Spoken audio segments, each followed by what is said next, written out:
यकीन दिलाया मुझे कि तुम मुझसे मोहब्बत करती। बकवास बंद करो और जाओ यहाँ से। रज़ा का वालिद रज़ा को समझाता है कि किस तरह से अगर हमारी किस्मत में कोई चीज़ नहीं है तो हम जितनी मर्जी कोशिश कर ले वो हमें कभी नहीं मिलेगी।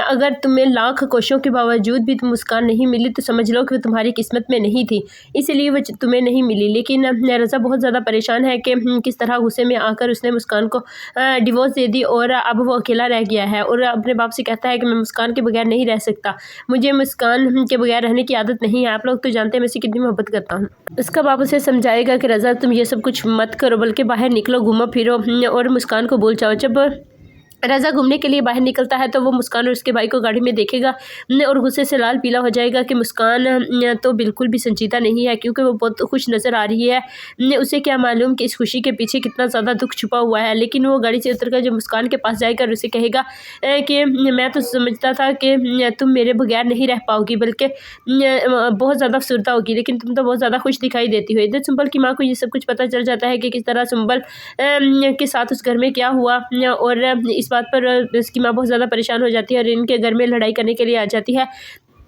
और कहती है कि मैं अपनी बेटी को इस हालत में नहीं छोड़ सकती। आप लोगों को मुझे ये सब कुछ बताना चाहिए था, मैंने आप लोगों पर एतबार किया और आप लोगों ने मेरे एतबार को ठेस पहुंचाई है। मैं ये सब कुछ बर्दाश्त नहीं करूँगी, किस तरह से आपने मेरी बेटी की इज़्ज़त को बवाल किया है। तो इस पर इसकी माँ बहुत ज़्यादा खामोश हो जाएगी और फ़रीहा तो एक लफ्ज़ नहीं बोलेगी, क्योंकि ये सब कुछ किया तरह फ़रीहा का है। इधर रज़ा जब मुस्कान के पास आएगा और उसे कहेगा कि मैं तो समझता था कि तुम मेरे बगैर बिल्कुल भी खुश नहीं होगी, लेकिन तुम्हें तो देख कर लग रहा है कि तुम इसी वक्त के लिए ये सब कुछ किया। लेकिन मुस्कान बेचारी कुछ नहीं बोलेगी। उसका भाई कहेगा कि रज़ा तुम यहाँ से चली जाओ, हमने पहले ही अपनी बहन को बहुत मुश्किल से समेटा है, अब तुम्हारी वजह से हम उसे फिर संजीदा नहीं कर सकते। लेकिन रज़ा मुस्कान को बातें सुनाए बगैर वहाँ से नहीं जाएगा और मुस्कान से कहेगा कि मैं समझता था तुम उससे मोहब्बत करती हो, लेकिन मुझे नहीं लगता कि तुम उससे मोहब्बत करती हो।